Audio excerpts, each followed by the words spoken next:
Je m'appelle Jean-François Chemin, j'habite la région lyonnaise. Je suis enseignant. J'ai enseigné de nombreuses années en zone d'éducation prioritaire à Vénissieux, près de Lyon, dans le quartier des Minguettes, vous avez peut-être entendu parler. Voilà, je suis l'auteur d'un certain nombre d'ouvrages. Plusieurs ont trait à mon expérience de professeur en zone d'éducation prioritaire, dont un livre qui s'appelle Kiffe la France, qui a eu un certain succès, peut-être que certains ont entendu parler.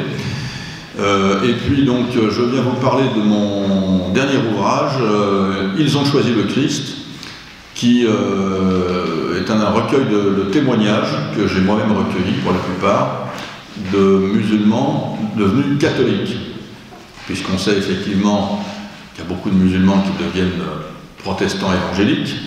Il y en a beaucoup moins qui deviennent catholiques, mais néanmoins il y en a, et c'est d'eux que je vais vous parler ce soir.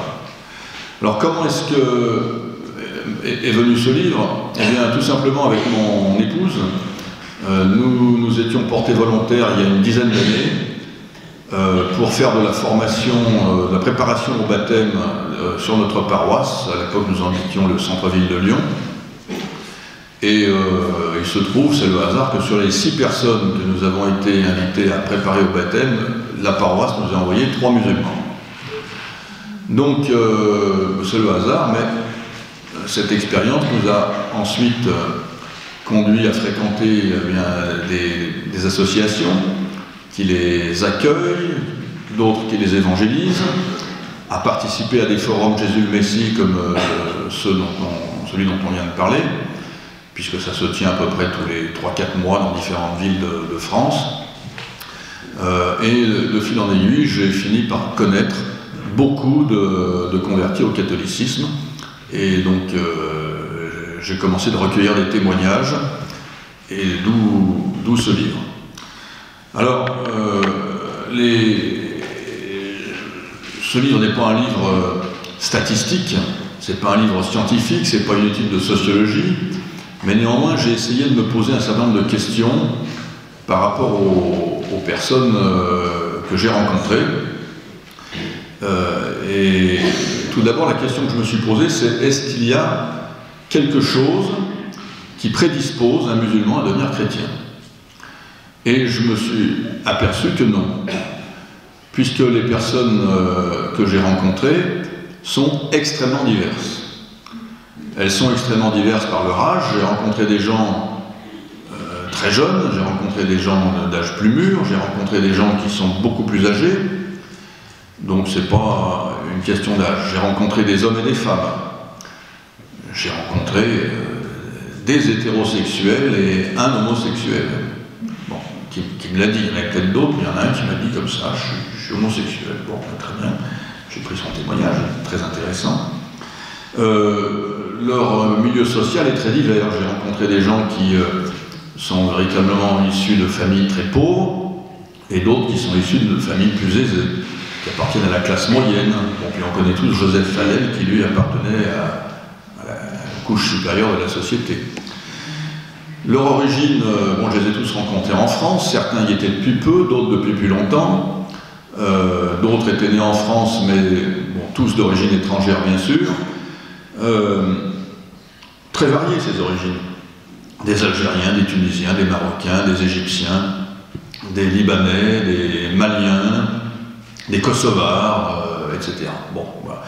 Donc je ne peux pas dire le profil type du converti, c'est un homme entre 25 et 30 ans, de milieu petit bourgeois, né en Algérie. Non, il n'y a vraiment pas de type du tout.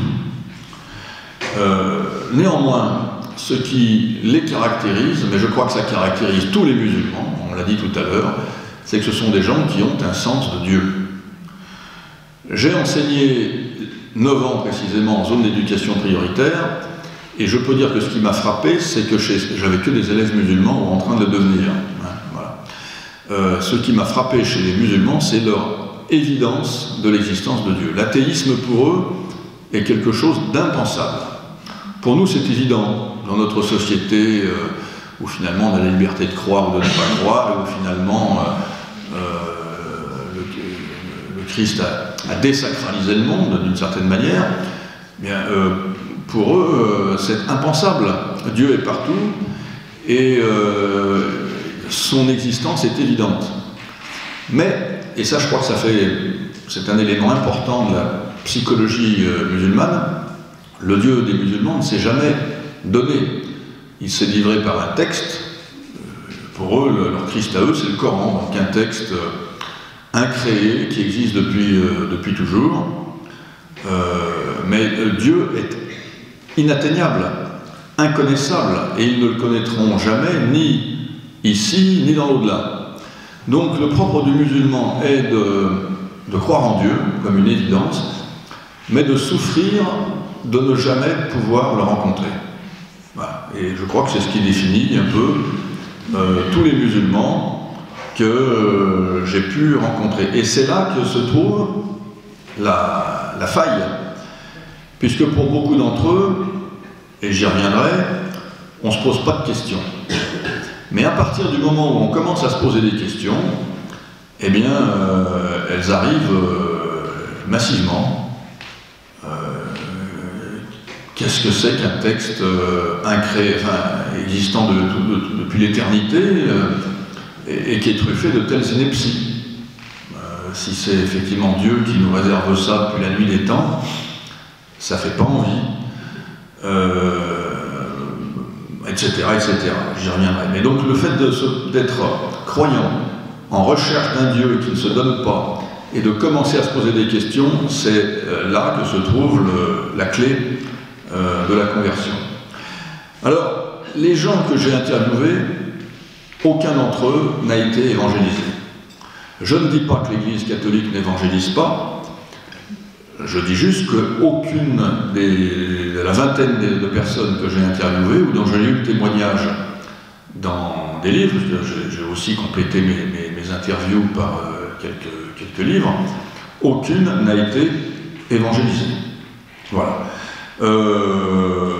Pour un certain nombre de raisons, mais essentiellement, l'Église catholique estime aujourd'hui, massivement, qu'elle n'a pas à évangéliser les musulmans, cela en vertu d'une lecture que j'estime erronée de Nostra Aetate. On me balance en permanence Nostra Aetate. Je ne cherche pas là à me poser en victime, mais il faut que vous sachiez que vous avez en face de vous quelqu'un qui est un extrémiste de droite, islamophobe, intégriste, en dehors de Vatican II, pénétré d'idéologie. Alors tous ces mots, je les tire d'une petite note de synthèse qu'un prêtre lyonnais bien connu dans le dialogue islamo-chrétien a pu faire et qui me précède à chaque fois que je fais une interview, une conférence dans le diocèse de Lyon. Le prêtre qui doit me recevoir reçoit cette petite note de synthèse de ce prêtre bien connu, d'où il ressort notamment que je suis en dehors de Nostra Aetate. Alors je me suis dit quand même, je vais lire Nostra Aetate pour voir ce que ça dit. Alors, qu'est-ce que dit Nostra Aetate? Ça dit, bien sûr, que l'Église regarde avec estime les musulmans. On ne dit pas l'islam, on dit les musulmans, parce qu'ils adorent le Dieu unique, vivant et subsistant qu'ils cherchent à se soumettre au décret de Dieu, parce qu'ils reconnaissent Jésus, alors non pas comme Dieu, mais ils le vénèrent comme prophète, et qu'ils honorent Marie, mère virginale de Jésus. Et puis ils ont en estime la vie morale. Voilà. Bon. Donc en fait, Nostra Aetate dit qu'il faut estimer les musulmans en tant qu'ils croient en un Dieu unique, en tant qu'ils ont du respect pour Jésus et Marie, et en tant qu'ils ont une morale. Bon. Mais à aucun moment on parle de l'islam. Et un peu plus loin, le même texte, donc Nostra Aetate, dit que si l'Église exhorte ses fils à conserver une attitude prudente et charitable, par le dialogue et par la collaboration, donc oui, dialogue,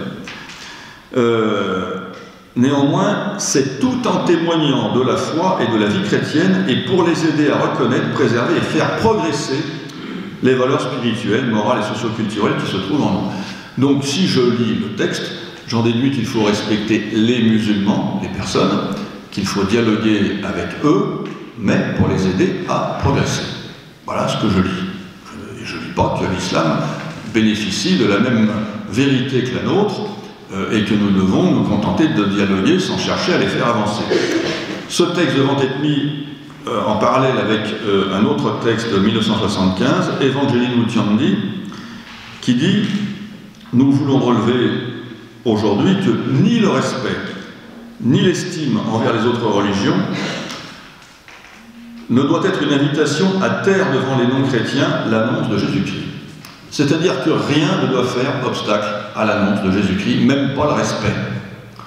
Bon, si je mets ces deux textes en parallèle, donc ça veut dire qu'il nous est demandé de respecter les musulmans, de dialoguer avec eux, mais pour leur annoncer la vérité, et que le respect et le dialogue doivent néanmoins être mis au second plan par rapport à l'exigence de l'annonce de la vérité. Voilà ce que je lis. Alors, j'ai écouté récemment une conférence fort intéressante sur la réception du Concile Vatican II. C'était le commentaire d'un texte de Benoît XVI qui opposait une conception fondée sur la tradition, la transmission, et une autre fondée sur la rupture.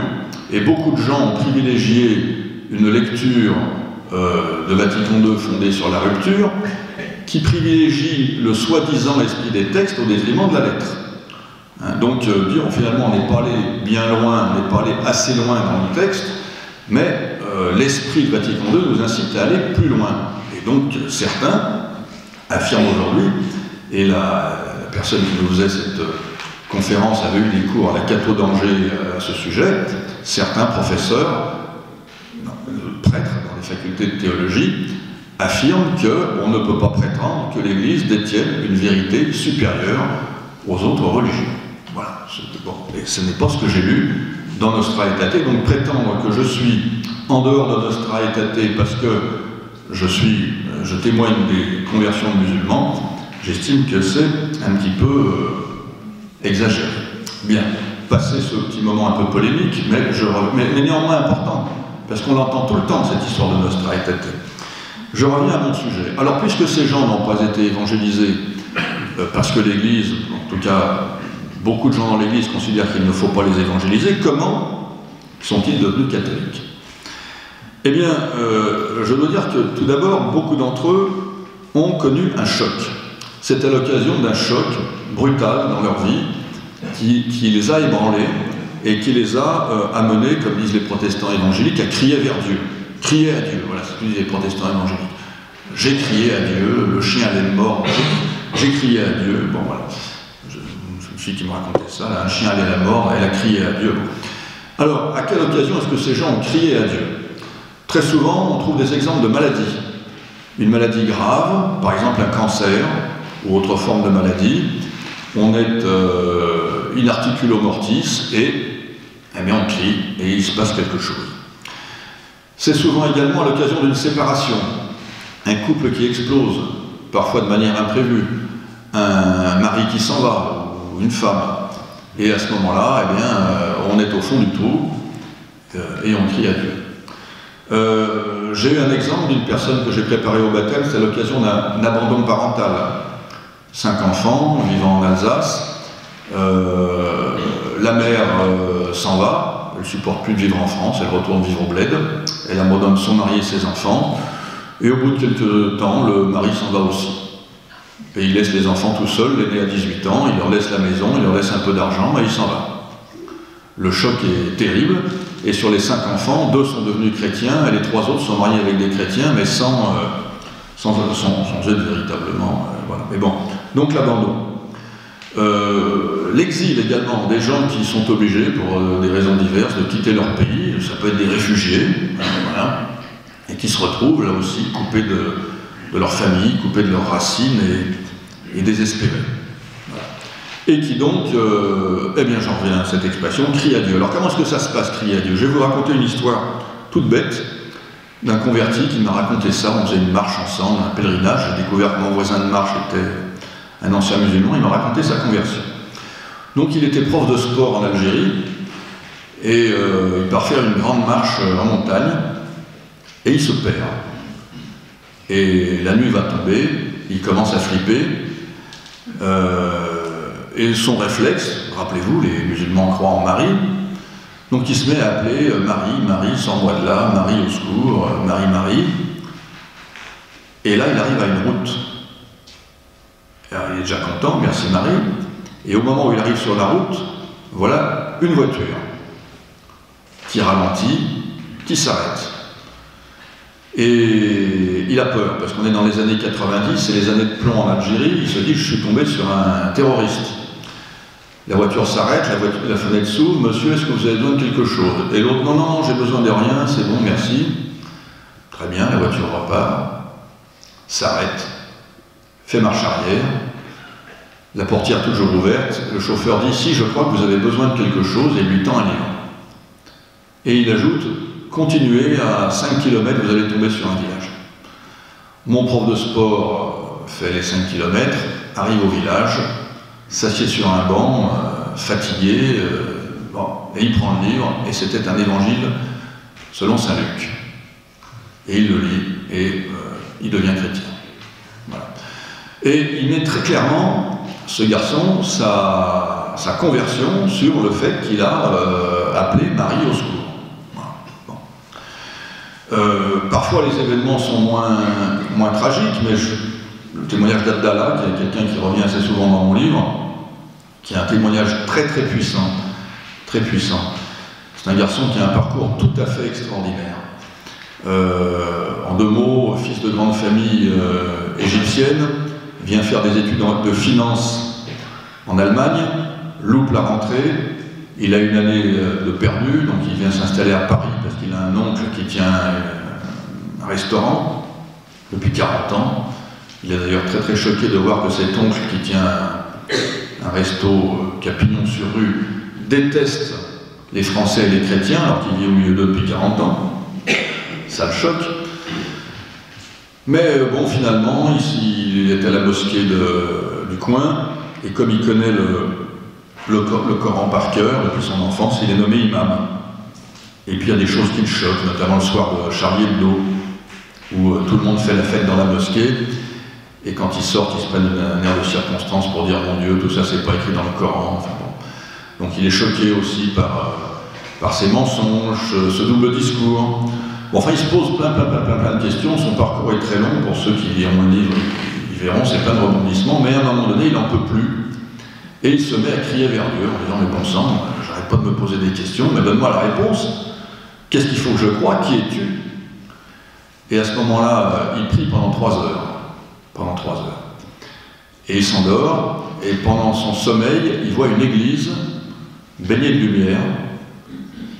Et il se réveille, et à ce moment-là, il voit de ses yeux Marie flottant dans l'air. Mais c'est pas un illuminé, hein, ce gars-là, hein, il me raconte ça, voilà, c'est un gars qui est docteur en finance, bon voilà, j'ai vu Marie qui flottait dans l'air, et longtemps, bon, voilà. Bon, donc ça a été une étape de plus dans son parcours, parce qu'il y en a eu beaucoup d'autres, hein, voilà. Donc à un moment donné, des gens qui crient vers Dieu, j'en ai beaucoup d'exemples, et Dieu leur répond, Dieu ou la Sainte Vierge, voilà. J'ai beaucoup de témoignages également, alors, des manifestations, hein, autre exemple, une fille tout à fait extraordinaire, qui est commissaire, enfin pas commissaire, elle est dans la police, je ne sais pas quel est son grade, en région parisienne, et elle avait aussi pris Dieu à partir en disant, mais manifeste-toi, dis-moi ce qu'il faut que je croie, là je suis complètement perdu.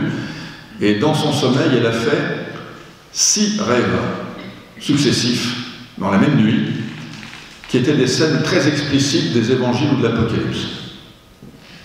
Et au 6e rêve, elle s'est réveillée, et Jésus était au pied de son lit. Et Jésus lui a longuement parlé. Et là aussi, c'est pas une illuminée, cette fille, elle est dans la police, elle parle, ça, voilà, c'est pas une délicieuse d'ampoule ou quoi que ce soit, c'est une fille qui a les pieds sur terre. Il y en a un qui a les pieds sur terre, qui dit qu'il a vu la Vierge en suspension dans sa chambre, et l'autre qui vous explique qu'il y avait Marie au pied du lit, qu'il y avait Jésus au pied du lit. Bon, voilà. Donc, des visions, des apparitions, des rêves aussi, comme je vous le disais, et là aussi, un exemple, une fille que j'ai interviewée, s'est convertie, elle est mère de 7 enfants, 6 de ses enfants sont convertis. Et un jour, un de ses neveux lui passe un coup de fil en lui disant il ne sait pas qu'elle est convertie. Écoute, ma tante, j'ai fait un rêve bizarre. J'étais en bordure d'une rivière, et de l'autre côté de la rivière, il y avait un homme tout de blanc vêtu, lumineux, les bras en croix, qui me faisait signe de venir, et j'étais irrésistiblement attiré. Et puis derrière moi, il y avait un petit homme qui me tirait, un petit homme barbu, là, qui me tirait par le manteau, n'y va pas, qu'est-ce que je dois en comprendre? Et lui dit tout simplement, tu as vu Jésus qui t'invite à devenir chrétien. Voilà.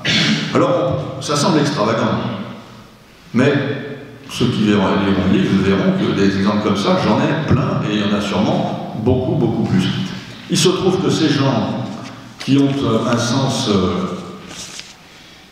inné de l'existence de Dieu, qui le cherchent, sachant que leur religion ne leur permet pas de le trouver, eh bien, lorsqu'ils le cherchent sincèrement et plus fortement que d'autres, eh bien, Dieu se manifeste beaucoup plus qu'à nous. Nous, Dieu nous a donné son Fils une fois pour toutes. On a été nourris. Eux ne l'ont pas été. Donc, Dieu continue de se donner à eux. Voilà. Il y a une injustice terrible. Pourquoi est-ce que nous n'avons pas d'apparition de la Vierge, de Jésus, ou des songes comme ça? Eux en ont. Voilà. Bon. Alors, il y a ces rêves, il y a ces apparitions, mais parfois l'apparition, c'est nous. C'est vous et moi. Et j'ai pris l'expression un être de lumière, parce que c'est une convertie qui explique qu'elle s'est convertie grâce à un être de lumière. L'être de lumière, c'est la personne qui n'est pas la personne qui évangélise, la personne qui fait son boulot de chrétien, qui se comporte en chrétien, à un moment donné. Alors j'en ai plusieurs exemples, mais alors mon ancien imam, docteur en finance, l'un des éléments décisifs dans sa conversion, et dans sa réflexion, a été qu'un jour il s'est foulé la cheville. Et il est dans le métro, debout, et une vieille dame, française entre guillemets, lui cède sa place.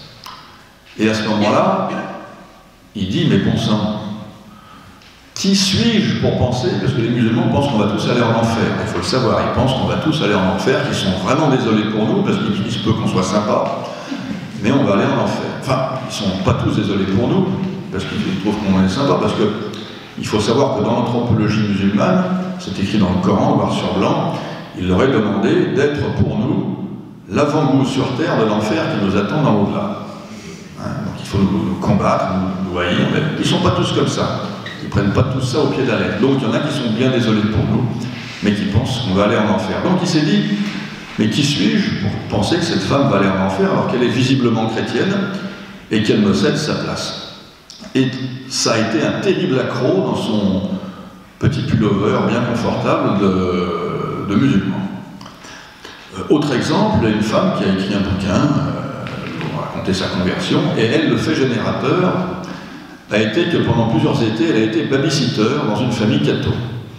Et elle a été stupéfaite, ils n'ont pas cherché à l'évangéliser, mais elle a été stupéfaite de voir comment cette famille, les parents, les enfants, priaient ensemble, avaient des relations d'amour, de courtoisie, etc. Et l'observation de cette famille de véritables catholiques a été le premier pas vers sa conversion. Voilà.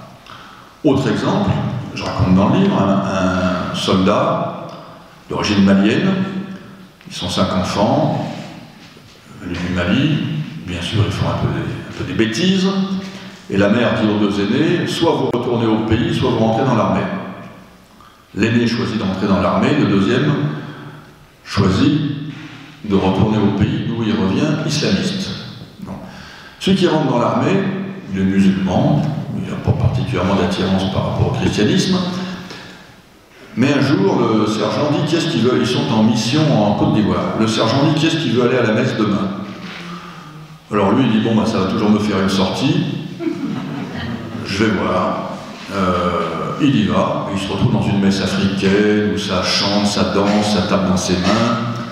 Il est quand même très très impressionné et il en parle à son lieutenant. Et son lieutenant lui offre son évangile personnel, relié cuir, tout usé, se souvient le garçon. Et le simple geste de ce lieutenant qui lui offre ce souvenir personnel, eh bien ça l'a bouleversé, et il a commencé à lire l'Évangile, et de fil en aiguille, il s'est converti. Ce qui veut dire que le geste le plus anodin, et sans arrière-pensée évangélisatrice, que nous pouvons avoir vis-à-vis d'un musulman, le désarme. Parce que, là aussi, ça fait partie de ce que j'ai observé en banlieue et compris à la lecture du Coran. Le musulman est persuadé qu'il est une victime. Voilà, le musulman est victime, intrinsèquement, individuellement et collectivement. Donc il est persuadé que les chrétiens ne l'aiment pas, et que donc vis-à-vis d'eux, il est en permanence en situation de légitime défense. Le jour où il est confronté à un acte d'amour gratuit, ça déconstruit tout le truc. Je ne dis pas que c'est facile d'aimer les gens musulmans qu'on a en face de soi, parce que bien souvent, anthropologiquement, ils ont une attitude méfiante, vindicative, paranoïaque, susceptible, querelleuse, mais voilà, si simplement un petit geste fait spontanément avec le sourire vis-à-vis d'un musulman, eh bien, peut totalement le bouleverser, le retourner. Je ne dis pas que ça va marcher à tous les cas, dans tous les cas, mais voilà les témoignages que je peux vous livrer.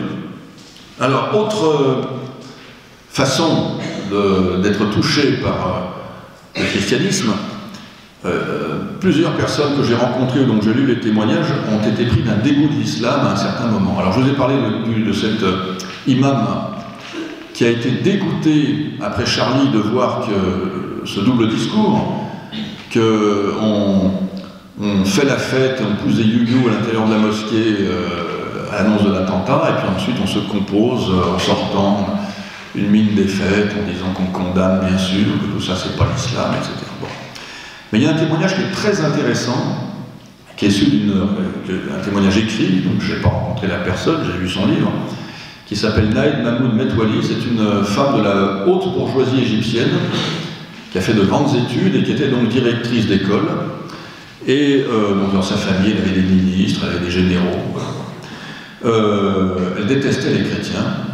Et elle aussi, elle a un parcours assez compliqué. Bon, voilà. Mais à un moment donné, en bonne musulmane, elle s'est mise à vouloir lire le Coran et à le comprendre.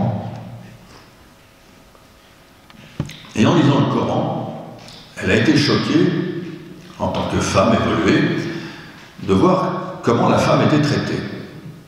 Et elle a commencé à se dire, mais c'est pas possible, c'est pas le Dieu auquel je crois qui peut dire de telles inepties sur les femmes. Alors elle l'a lu, et plus elle en lisait, plus elle était déçue. Et de fil en aiguille, c'est la lecture du Coran qui a largement contribué à extirper la foi musulmane en elle. Et puis, alors, chez les témoignages que j'ai entendus ou que j'ai lus, il y a quelque chose qui revient comme un leitmotiv, c'est le rejet de la violence. De se dire, toute cette violence qui est commise partout au nom de l'islam, c'est pas possible. Je ne peux pas l'assumer. Voilà, donc il y en a beaucoup, il faut le savoir, et ça c'est quelque chose, alors qui ne touche pas simplement les convertis. J'ai lu dans la presse tout à fait mainstream, comme on dit, je crois que c'est dans l'Express, un article comme quoi la proportion d'athées dans le monde musulman explose. En ce moment, beaucoup de gens n'en peuvent plus de la violence de l'islam et disent c'est pas possible. Bon, simplement ils font semblant parce que dans les pays musulmans, on est sévèrement puni lorsqu'on est mécréant, donc ils le cachent. Mais il y a une explosion de l'athéisme. Et puis donc il y a aussi une explosion du christianisme parce que les gens ne sont pas longs à faire la comparaison entre une religion d'amour et une religion de violence. Dernier point dans les éléments qui suscitent la conversion, alors ils servent, c'est pas forcément des éléments déclencheurs, mais c'est des éléments qui alimentent un processus qui est déjà entamé, les miracles. Et ça aussi c'est quelque chose de très important, parce que Jésus a fait des miracles, beaucoup de miracles, alors que Mahomet n'en a fait aucun. Et on voit des musulmans qui se convertissent parce il se pose cette question, témoin de nombreux miracles. Alors ça peut être des grands miracles, comme des guérisons miraculeuses, mais ça peut être des petits miracles, vraiment saugrenus. Naïd Mahmoud Netwali, cette directrice d'école égyptienne, raconte qu'à un moment donné, on lui colle une secrétaire copte. Et elle déteste les chrétiens. Et elle a quand même quelques discussions avec sa secrétaire copte, et elle constate qu'à chaque fois que le sujet glisse sur la religion, une odeur d'encens émane de la bouche de sa secrétaire. À chaque fois. Et au moins, au bout d'un moment, ça commence à l'interpeller. J'ai recueilli moi-même le témoignage d'une jeune femme qui a un parcours assez particulier, mais ils ont tous des parcours délirants, c'est plein de rebondissements. Alors elle est d'origine jordanienne, elle est arrivée en banlieue lyonnaise pour se marier avec un cousin qui venait de divorcer d'une première femme, elle ne le connaissait pas. Il lui a fait 3 enfants, dont une petite fille handicapée, et puis il s'est barré avec les allocations, la laissant sans dessous. Là-dessus, sur les conseils d'amis musulmanes du quartier, elle s'est mise sur un site de rencontre en arabe. Et là, elle a rencontré un Syrien chrétien vivant en Syrie. Ils sont tombés amoureux par Internet, et donc elle est allée le retrouver en Syrie, dans un village chrétien. Et là, il y avait une fontaine, et elle avait soif, il devait faire 40 degrés. Et elle se dirige vers la fontaine et on lui dit « Cette fontaine est tarie depuis des décennies. Il n'en est pas coulé une goutte d'eau. » Et néanmoins, elle crève de soif. C'est une fontaine qui était dédiée à la Sainte Vierge. Il y avait une statue de la Vierge au-dessus. Elle tourne le robinet et instantanément coule de ce robinet qui avait été fermé, enfin qui n'avait pas marché depuis je ne sais pas combien de décennies, une eau glaciale, alors qu'il faisait 40 degrés.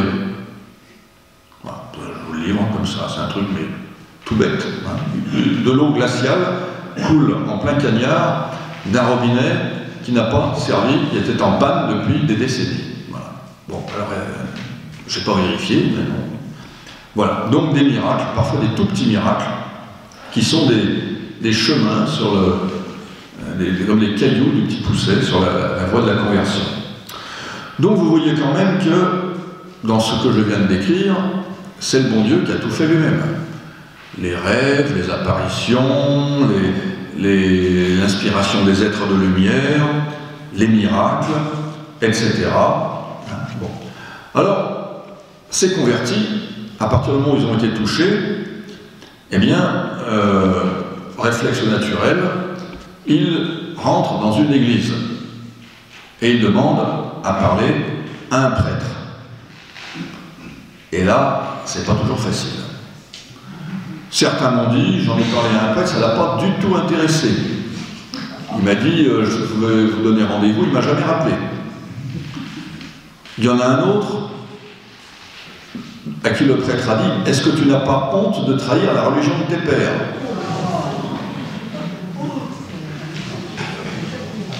Je vous livre une anecdote. J'ai fait donc comme j'ai préparé avec ma femme 3 personnes au baptême, enfin 3 musulmans au baptême, à un moment on s'est retrouvés dans une réunion de catéchumènes dans une église du centre-ville de Lyon. Et là il y avait un vieux prêtre qui était invité. Alors il y avait des gens qui étaient d'origine musulmane, moi je me souviens d'un type qui était là aussi, d'origine peut-être animiste ou bouddhiste, j'en sais rien. Il y avait des gens qui étaient athées, il y avait des Français, des étrangers, tout un tas de gens, il y avait une vingtaine de catéchumènes. Et à la fin, les bonnes dames qui animent tout ça disent on va donner le mot de la fin au Père. Père, avez-vous quelque chose à dire? Et voilà ce que Père a dit. Vous êtes tous ici, bien sûr, mus par une foi catholique intense parce que vous avez rencontré le catholicisme. Mais il faut que vous sachiez qu'il y a d'autres religions chrétiennes que le catholicisme. Et puis il y a d'autres religions que le christianisme. Et puis on peut même adorer Dieu en dehors de toute religion. Fermez le banc. Voilà, le mot de la fin du prêtre. Une convertie que j'ai longuement interviewée, elle en était encore blessée quand elle me le racontait, va faire, une semaine avant son baptême, un pèlerinage à Lisieux. Et là, elle est dans la maison du pèlerin. Alors là, c'est trouve pour milieu de prêtre, mais au milieu de laïcs. Ah, madame, qui êtes-vous? Qu'est-ce que vous faites là? Elle m'a dit, voilà, je suis d'origine marocaine, et je vais me faire baptiser la semaine prochaine. Madame, vous allez faire l'erreur de votre vie. Voilà. Voilà ce qu'ils se prennent dans la figure, et ce n'est pas un cas marginal, malheureusement. Abdallah, l'ancien imam qui a voulu se convertir, alors il ne parlait pas le français à l'époque, il parlait l'anglais et l'arabe. Il a écrit en anglais et en arabe. Non, d'abord il est allé à la paroisse américaine de Paris en disant « j'aimerais me faire baptiser ». On lui a répondu « nous ne faisons pas ce genre de choses ». Il a écrit en anglais à toutes les paroisses de Paris. Il y en a une qui a répondu. Saint-Nicolas du Chardonnay. Alors maintenant, il fréquente Saint-Nicolas du Chardonnay.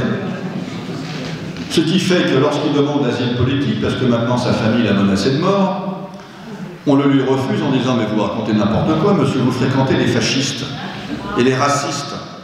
Alors qu'est-ce que vous nous racontez que vous êtes une victime, que vous êtes menacé de mort? Ça n'est pas possible, quand on fréquente Saint-Nicolas du Chardonnay, d'obtenir l'asile politique en France. » Bon, voilà, sachez-le. Bon, peut-être qu'il a fini par l'obtenir depuis, mais bon, voilà.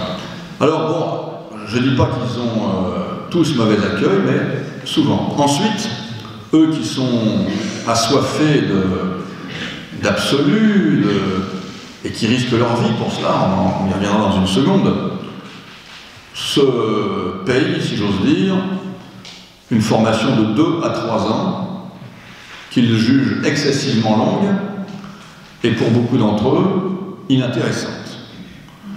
Alors, sur le CES de Lyon, c'est pas mal fait. Bon, ma femme, on nous a donné des fiches qui étaient bien.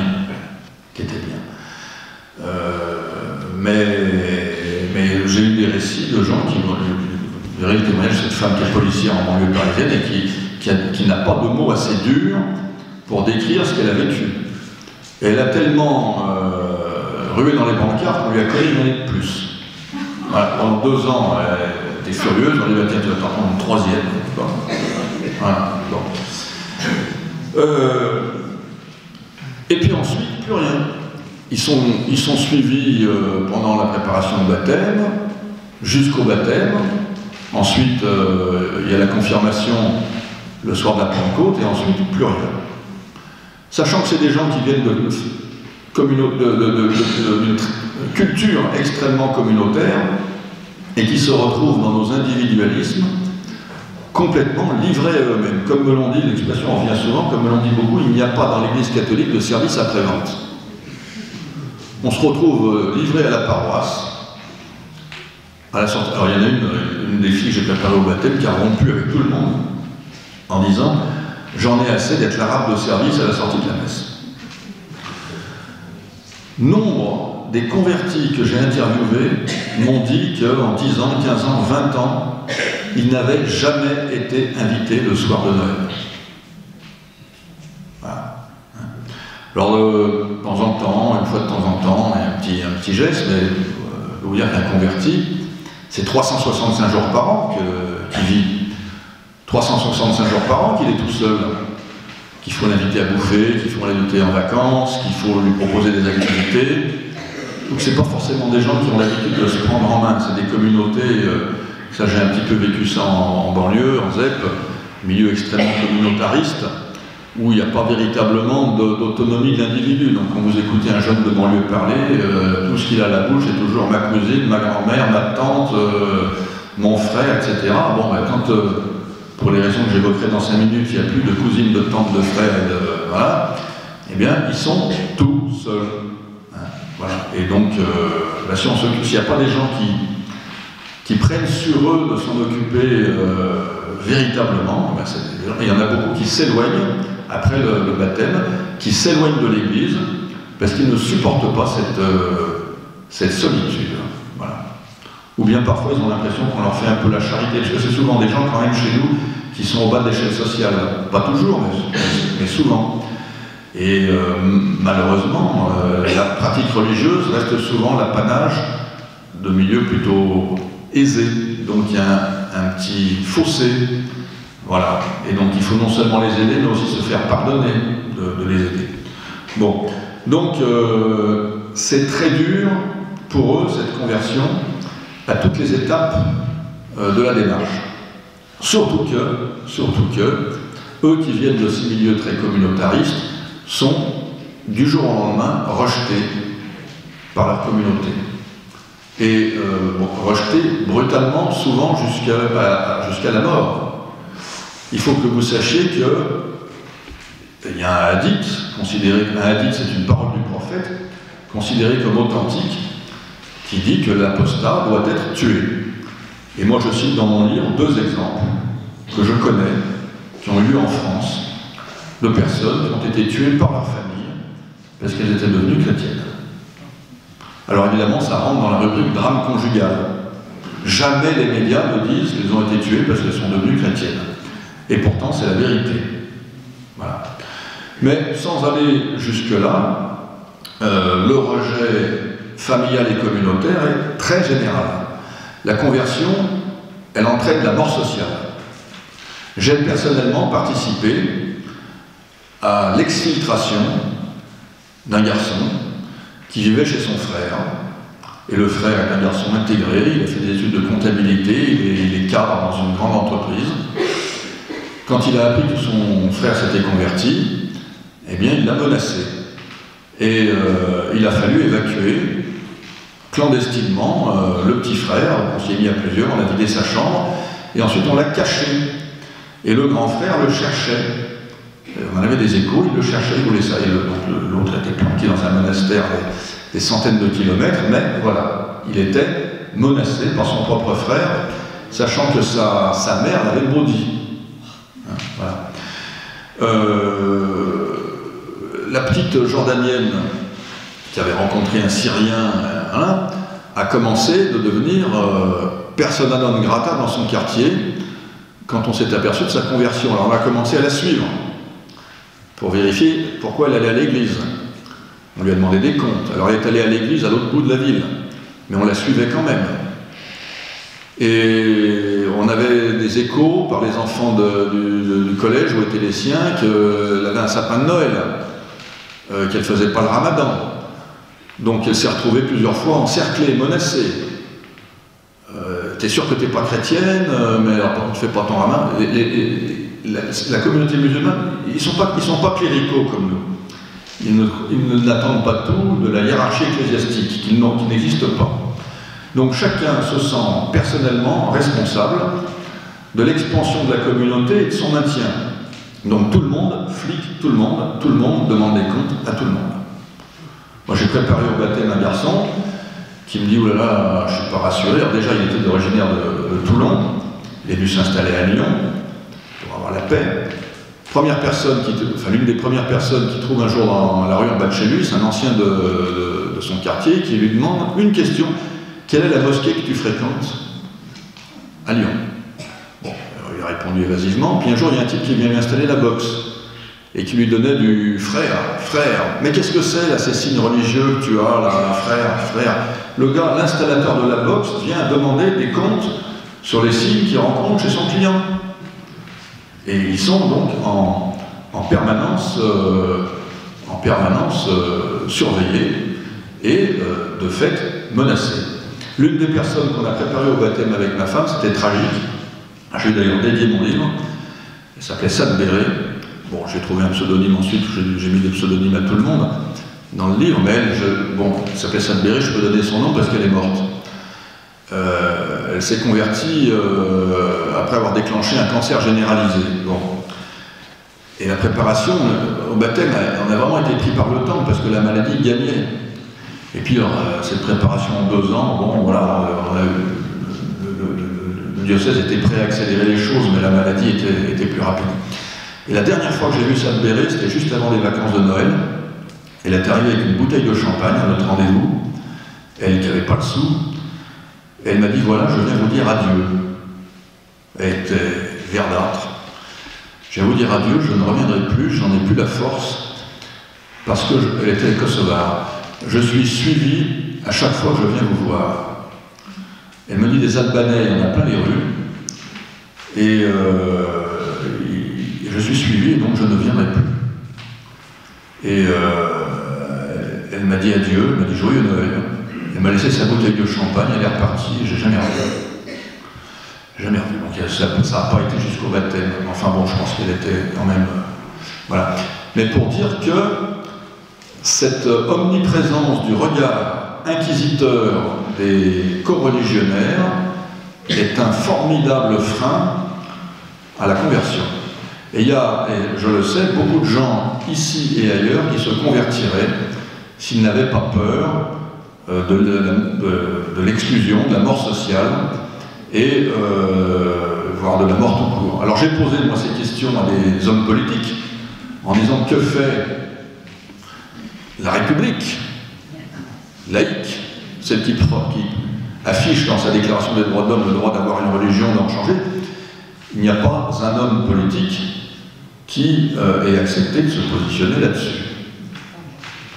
Alors s'il y en a un qui s'est mouillé, enfin il a un peu rangé des voitures, c'est le député maire communiste du bled où j'ai enseigné pendant 10 ans, André Gérin, donc je le salue, qui lui est d'origine catholique. Il m'a dit qu'il était devenu communiste grâce à son curé. Merci le curé, grâce à toute une époque. Qui sur la fin, maintenant il a 75 ans, il n'en a plus rien à cirer. Il vient au forum Jésus le Messie et il m'a fait une préface pour un livre que j'ai écrit sur la banlieue. Bon, mais voilà, il a fallu effectivement un maire communiste courageux, mais je n'ai jamais rencontré, aussi à Jean-Frédéric Poisson, bien sûr, mais sinon je n'ai jamais vu un homme politique se positionner sur cette question qui est essentielle. Ça devrait faire l'objet d'une question à l'Assemblée nationale. Est-il normal que dans ce pays, les musulmans qui abjurent l'islam soient en danger de mort? Alors bien sûr, on serait accusé de les stigmatiser, on aurait des bons pères qui nous accuseraient de porter atteinte au dialogue, voilà. Parce que je dois dire, j'ai oublié de le préciser tout à l'heure, mais je le dis maintenant, que dans toute une partie de l'Église, la conversion est mal vue, et que un converti est un islamophobe, objectif, puisqu'il a abjuré l'islam, il est donc islamophobe. Et j'ai vu un forum Jésus le Messie, auquel l'évêque du lieu demandait par écrit aux fidèles de ne pas se rendre, sous prétexte que Jésus le Messie serait, je cite, un lobby islamophobe. C'est-à-dire que là où des convertis en danger de mort se réunissent plus ou moins clandestinement pour témoigner de leur expérience et de leur souffrance, vous avez l'évêque du lieu qui les accuse d'être un lobby islamophobe. Voilà. Bon, passons. Alors, je voudrais néanmoins terminer en rajoutant deux choses qui m'ont quand même énormément touché, énormément frappé. Je vous disais tout à l'heure que trop souvent, les convertis ne sont pas très bien accueillis par certaines paroisses. Néanmoins, il y a deux types de communautés qui les accueillent toujours chaleureusement et dans lesquelles, je dirais, ils prospèrent. Tout d'abord, les communautés charismatiques. Et j'ai par exemple ici le témoignage d'un prêtre du Chemin Neuf qui a effectué tout son parcours dans le Chemin Neuf. Mais il y a d'autres communautés, il y a les communautés de l'Emmanuel, enfin, des communautés charismatiques. Et puis également, il faut le dire aussi, des communautés traditionnelles. C'est-à-dire, alors il n'y a pas que Saint-Nicolas de Chardonnay qui est plus que traditionnel, qui est intégriste.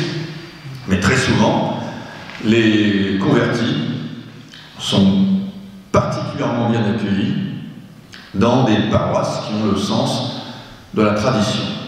Et en plus, ça leur convient particulièrement bien parce qu'ils aiment la belle liturgie. Et la messe, je dis tel que je l'ai vu, la messe Saint-Pie V les touche particulièrement parce qu'elle a un sens du sacré, ces gestes silencieux du prêtre tourné vers Dieu, voilà. Et j'ai assisté à un forum Jésus le Messie, justement, où j'étais descendu à Toulon avec deux convertis. Et puis au moment de la messe qui avait lieu au séminaire de Toulon, elles avaient disparu. impossible de les retrouver. Et finalement, on les a retrouvés à la messe de l'abbé Loiseau. Donc l'abbé Loiseau, pour ceux qui ne le connaissent pas, c'est un prêtre qui a créé une communauté qui fait de l'évangélisation de rue, notamment de musulmans, mais qui en même temps célèbre la messe traditionnelle. Voilà. Et eh bien, ces musulmanes avaient voulu assister à cette messe traditionnelle, et je connais énormément de musulmans convertis qui disent préférer cette messe parce qu'elle est plus belle et que pour eux, dans leur tradition musulmane, rien n'est assez beau pour Dieu. Ils n'ont pas quitté l'islam au péril de leur vie pour chanter le Dieu des grands espaces et des vastes horizons, ou celui qui met son tablier, comme on entend dans certains cantiques. C'est pas ça qu'ils cherchent. Eux, ils cherchent le Dieu ineffable, voilà, le Dieu qui est... Bon, c'est difficile à expliquer, mais je pense que vous le comprenez. Voilà. Et puis il y a autre chose qui m'a énormément frappé, et je dirais bouleversé, c'est que, embrassant le catholicisme, ils ont tous embrassé la France. C'est-à-dire que la France aujourd'hui nie ses racines chrétiennes. Rappelez-vous Chirac qui dit je pense que l'Europe a des racines tout autant musulmanes que chrétiennes. Rappelez-vous M. Moscovici disant je ne crois pas aux racines chrétiennes de l'Europe, mais la France au sein de l'Europe a particulièrement sa place parce qu'elle est la fille aînée de l'Église. J'ai écrit en mon temps un livre là-dessus, la vocation chrétienne de la France. Alors aujourd'hui, ça fait rigoler tout le monde. Jamais la Croix n'a voulu faire de recension de mon livre, la vocation chrétienne de la France, en disant que c'était les théories du Front National. Bon, j'ai jamais entendu Marine Le Pen parler de ça, mais bon. En revanche, tous les convertis que j'ai rencontrés se sont mis à aimer la France d'un amour charnel. Et ça marche dans les deux sens. C'est-à-dire que j'ai rencontré des gens qui se sont d'abord convertis et qui ont ensuite rencontré l'amour de la France. Et l'exemple le plus typique, c'est un homme politique qui s'appelle Karim Ouchi, peut-être certains le connaissent, qui a fait 3 mandats d'adjoint socialiste dans une mairie de gauche de la banlieue parisienne lorsqu'il était encore musulman. Et après s'être converti, il a opéré un virage à 180 degrés, et il est passé du côté des, comment appelle-t-on ça, des souverainistes, voilà, donc il est président d'un parti qui s'appelle le Ciel. Bon, et il m'a bien expliqué qu'embrassant la France, enfin embrassant le catholicisme, il a d'un même mouvement embrassé la France. Et tous les convertis que j'ai rencontrés sont du même mouvement des patriotes. Et j'ai rencontré plusieurs convertis qui ont fait le chemin inverse, c'est-à-dire qui, par des biais divers et variés, se sont d'abord convertis à l'amour de la France, et qui ensuite ont embrassé le catholicisme. J'ai 2 exemples. J'ai fait une rencontre extraordinaire, elle ne figure pas dans mon livre, celle-là, c'est dommage. Une fille d'une intelligence, d'une beauté extraordinaire, rencontrée en marge d'un forum Jésus le Messie, qui m'a expliqué son parcours. Donc elle était musulmane, fait des études supérieures, donc bien sûr, comme beaucoup de musulmans assez contestataires, elle s'engage à l'UNEF. Vous savez que la présidente de l'UNEF aujourd'hui est voilée. Hein. S'engageant à l'UNEF, donc elle devient gauchiste. Et puis par un certain nombre de prises de conscience, je passe les détails, elle vire à l'Action française. Ce qui, elle est d'origine marocaine, ce qui pour un Marocain n'est pas absurde, parce que les Marocains sont royalistes, comme vous le savez. Donc il y a beaucoup de Marocains que je connais qui sont royalistes. Bon. Donc elle vire à l'Action française, et de l'Action française, elle décide de se faire baptiser. Et maintenant, son engagement n'est plus que chrétien, parce qu'elle a abandonné tout engagement politique, mais il est très drôle de voir que son engagement, sa conversion chrétienne au catholicisme, passe par un engagement à l'Action française. Et j'ai un autre exemple ici, que je cite, d'un garçon qui s'est d'abord converti à l'Action française, puis, alors lui d'origine algérienne, puis au catholicisme. Et j'ai encore un exemple, on pourrait les multiplier, mais alors je ne suis pas du tout en train de vous dire que tous les convertis sont des gens politiquement sulfureux, c'est pas ce que je veux dire. Mais ce que je veux dire, à une époque où on parle d'intégration, et où on parle d'identité de la France, eh bien les convertis, au péril de leur vie, viennent nous dire la France est catholique. Et le meilleur moyen de devenir charnellement français, c'est d'abord de devenir catholique. Et lorsqu'on devient catholique, eh bien, on est charnellement français. Voilà. Donc je conclurai effectivement par ces mots d'espérance. Alors, pour être dans, comme disait Bernanos, l'espérance est un désespoir surmonté. Donc pour être dans l'espérance, il faut être bien désespéré, vous êtes d'accord avec moi? Donc moi je suis un garçon, je l'avoue, généralement d'un pessimisme noir. Voilà, si vous passez une journée avec moi, vous aurez envie de vous pendre. Ma femme est une sainte.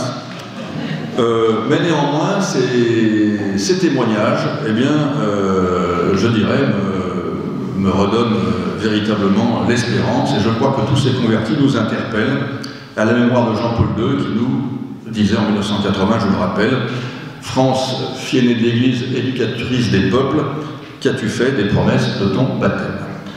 Je vous remercie.